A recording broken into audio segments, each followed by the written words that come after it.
Bom dia, meus queridos. Que o Senhor Deus abençoe grandemente a sua vida. Tenha um dia abençoado por Deus em Cristo Jesus, nosso Senhor. Sobre esse dia que se chama hoje, sobre esse tempo de hoje que o Senhor Deus tem nos permitido. Graças à misericórdia e o amor que Ele tem por cada um de nós, viu? Hoje nós vamos meditar a parte 3, ali sobre a ceia do Senhor, discernindo a ceia do Senhor Deus. Aqui no Evangelho de João. Evangelho de João, no capítulo 6. Abra comigo, por favor, a sua Bíblia Sagrada no capítulo 6 de João, do versículo 47 em diante. Nós comer um pouco desse pão maravilhoso, que vai se tratar da palavra de Deus, que é o significado do pão. Que diz assim: na verdade vos digo, que aquele que crê em mim tem a vida eterna. Eu sou o pão da vida. Vossos pais comeram maná no deserto e morreram. E este é o pão que desce do céu, para que o que dele comer não morra. Eu sou o pão vivo, que desce do céu. Alguém comer desse pão viverá para sempre. E o pão que eu der é a minha carne, que eu darei pela vida do mundo. Disputava, pois, os judeus entre si, dizendo: como nos pode dar este a sua carne a comer? Jesus, pois, lhe disse: na verdade vos digo que, se não comerdes a carne do Filho do Homem e não beberdes o seu sangue, não tereis vida em vós mesmos. Quem come a minha carne e bebe o meu sangue tem a vida eterna, e eu ressuscitarei no último dia, porque a minha carne verdadeiramente é comida, e o meu sangue verdadeiramente é bebida. Quem come a minha carne e bebe o meu sangue, permanece em mim e eu nele. Assim como o Pai que vive me enviou e eu vivo pelo Pai, assim quem de mim se alimentar, também viverá por mim. Este é o pão que desceu do céu. Não é o caso de vossos pais, que comeram o maná e morreram. Quem come este pão viverá para sempre. Ele disse estas coisas na sinagoga, ensinando em Cafarnaum. Glória a Deus. Notamos que todas essas palavras o Senhor Jesus Cristo falou para os judeus. E ali eles se admiraram em ver o Senhor Jesus Cristo falando sobre a carne e sobre o sangue dele. Ele disse: mas como pode nós comer da carne sua, né? Nós virar antropofagismo ou antropofágico? Não tem como, Senhor, nós comer da tua carne e beber do teu sangue. E Jesus começou a ensinar que o pão que ele estava incentivando ali é a palavra de Deus. Ou seja, era a morte dele e depois a ressurreição, a palavra entrasse neles. Ele estava falando essas palavras para os judeus, mas só que a palavra não entrava. E a palavra nos ensina que ele pegou um pouquinho lá de Moisés no Antigo Testamento, falando do maná que caía do céu. E ali o pessoal comia, e Deus dava ordem: não guarda o maná para amanhã, que o maná, se guardar para amanhã, ele vai perecer, ele vai ficar podre. E o pessoal guardava, né?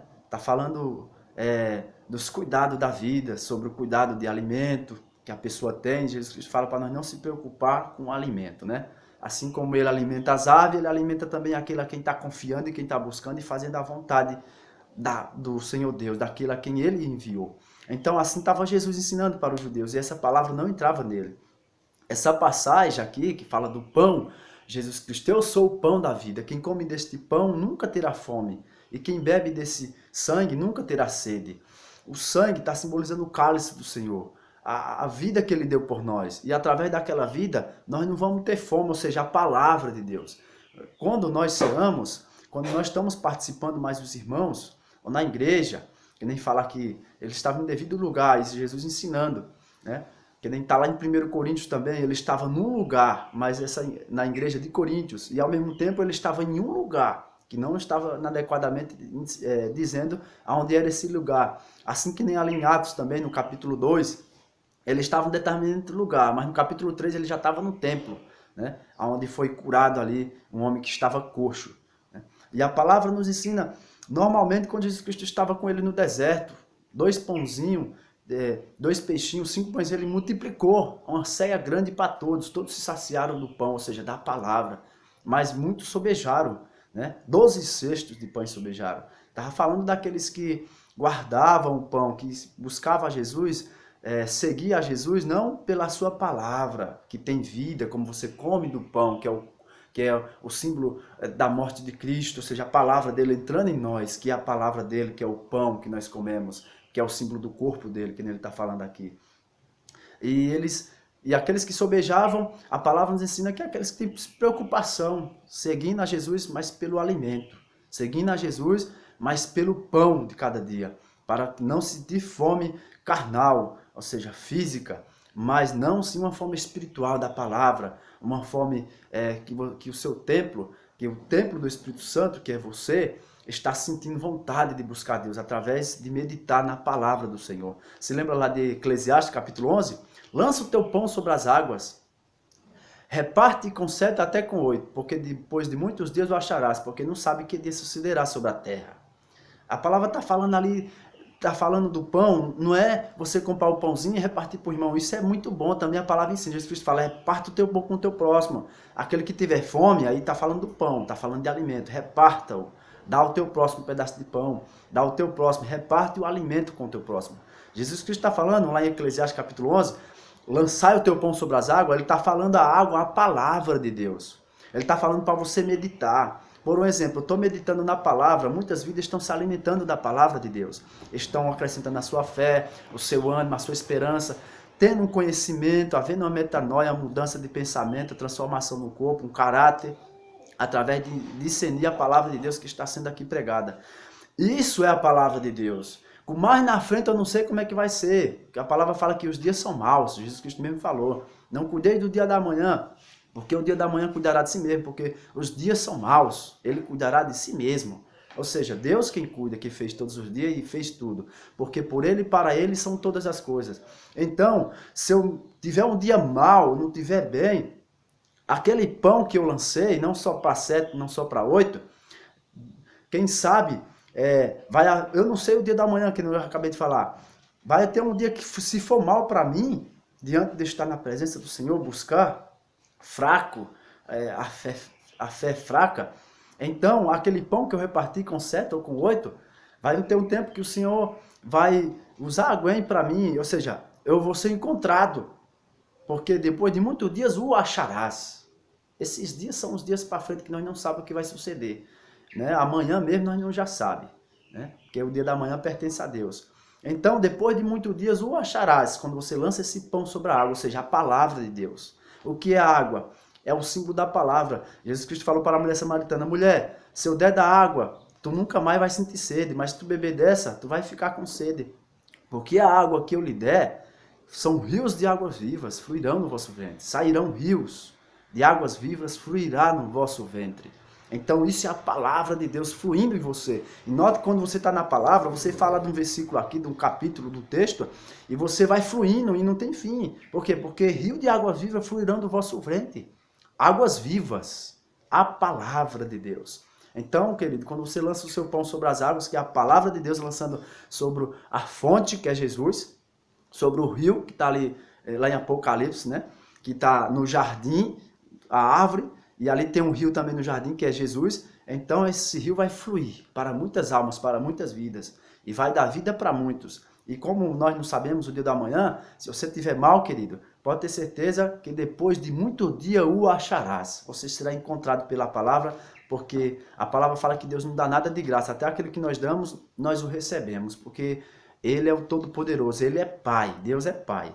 E Jesus nos ensina, versículo 35, Jesus lhe disse, eu sou o pão da vida, aquele que vem a mim não terá fome, e quem crê em mim nunca terá sede. Está falando dos dois, você se alimentar no físico, no comum, através de ter força na palavra, e se alimentar no espiritual, no seu espírito. Espírito, alma e corpo. Você alimenta o seu espírito com a palavra de Deus. O Espírito Santo fortalece o seu espírito, fortalece a sua alma e, por último, o seu corpo. Tá entendendo? Para poder, então, assim, entrar no processo de santificação e na permanência da palavra de Deus. E a palavra de Deus nos ensina, não nos para por aí. Nós temos lá em Mateus um pouquinho sobre o pão. Mateus capítulo 26, versículo 27, diz assim, ó, e tomando o cálice, dando graças, deu-lhe dizendo, bebei dele todos. A palavra nos ensina aqui, todos. Jesus Cristo não fala muitos ou poucos, ele falou todos. Tomando o cálice, dando graça, repartiu e disse, bebei dele todos. acreditando eu que não falou só por discípulos, mas para todos que creem. Está na palavra aqui, ó, todo aquele que crê, ó. Aqui, ó. Na verdade, vos digo, aquele que crê em mim, aquele que crê em mim, tem a vida eterna. Eu sou o pão da vida, versículo 48, versículo do capítulo 6 de João. Então, todo aquele que crê no Senhor Jesus tem a vida eterna. Não é necessário você logo passar, primeiro, por um processo, para poder, então, tomar do cálice. O ladrão mesmo ali acreditou em Jesus só porque ele era inocente. E por causa do ladrão que estava à direita crer que Jesus era inocente, Jesus Cristo falou, ainda hoje estarás comigo no paraíso. O ladrão falou, ei, esse aí nenhum mal fez, nós estamos aqui porque nós merecemos. Nós somos justos de justiça. Nós somos merecedores de ser julgados. Mas esse aí não. Ou seja, ele estava dizendo, esse aí é inocente, não tem culpa nenhuma, nós estamos aqui porque nós merecemos, pelos nossos feitos. Aí ele falou, lembra-te de mim, Senhor, quando entrar no teu reino.